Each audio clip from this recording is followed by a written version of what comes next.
12 तारिख दिन दिन 1:30 आपातत दिन 1:30 बेलू अहमदाबाद सरदार वल्लभ भाई आंतर्जातिक विमान बंदर रु अहमदाबाद लंडन पाई बोइंग 737 ड्रीम लाइनर उड़ान आरंभ कला। उड़ान आरंभ करिबार ठीक 32 सेकेंड भितर गणी गणी करी ठीक 32 सेकेंड भितर विमानटी तलकू खसी पड़ला एवं पूरा विमान रे जेतिकी यात्री थिले केवल जन को बाद देले बाकी समस्त यात्री एवं जो माने तार सहायक थिले पायलट समेत समस्तंकर प्राण चलीगला।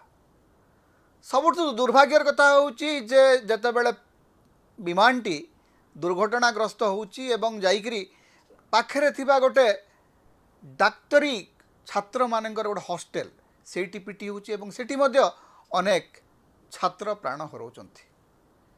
माने ए शताब्दीर अन्यतम भयंकर दुर्घटना आमे देखिले जो 265 जन लोक प्राण हरैले।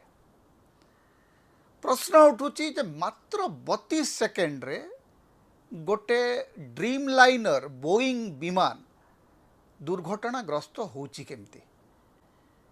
कारण आंतर्जातिक विमान उड़ाणर जो विभिन्न नीति नियम अच्छी तार जो विभिन्न स्टैंडर्ड प्रोसीजर अच्छी से प्रोसीजर को जदि जड़े अनुकरण करिवो ताहले एभलिया दुर्घटना हबार संभावना 100% रु 99.9 पर्यंत नहीं। किंतु दुर्घटना घटिला केमती एवं ए दुर्घटना दायी किए।